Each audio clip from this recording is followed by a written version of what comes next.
지난 1987년 11월 29일 이라크 바그다드에서 출발해 서울로 향하던 대한항공 여객기가 인도양 상공에서 폭파돼 중동건설 노동자 등 115명이 사망합니다. 바로 칼기 폭파 사건이죠. 사건 이틀 만에 범인으로 지목된 북한의 대남 공작원 마유미, 즉 김현희가 바레인 공항에서 체포됐고 공교롭게도 13대 대선 직전에 김포공항을 통해 압송되는 장면이 TV를 통해 생중계됩니다. 그런데 당시 전두환 정권이 같은 당의 노태우 후보 측의 승리를 위해서 정치적으로 이용했다는 이야기가 있었는데 지난해 공개된 외교 문건을 통해 사실로 확인됐습니다.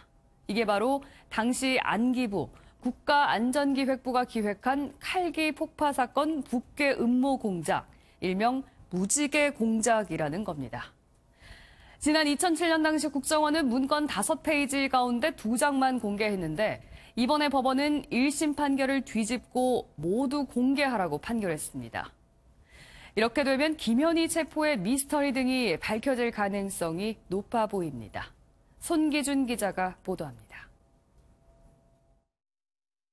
지난 2007년 국가정보원은 민감한 내용이 들어있다는 이유로 무지개 공작 문건 5장 중 3장을 비공개했습니다. 이후 한 언론인이 비공개 부분을 공개해달라는 소송을 제기했지만 1심은 국정원의 손을 들어줬습니다. 하지만 2심은 이를 정반대로 뒤집었습니다.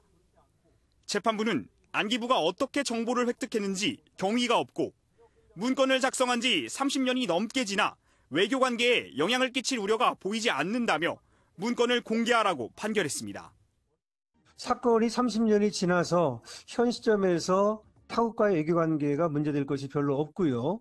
그리고 국민의 알 권리를 충족시켜야 된다는 뜻에서 나온 판결이라고 할 수 있습니다. 당시 희생자 유족들은 사건이 일어난 지 이틀 만에 김현희 씨가 체포됐고 그 문건이 사흘 만에 작성된 것에 의문을 표했습니다. 전두환 정권이 김 씨를 제13대 대통령 선거 하루 전에 이른바 기획 입국시켰다는 의혹도 풀리지 않은 숙제입니다.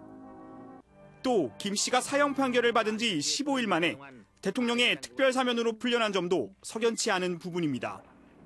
그런데 소송 과정에서 김 씨의 체포 경위와 체포 전 행적, 그리고 관련 정보 등이 비공개 문건에 담긴 것으로 확인됐습니다.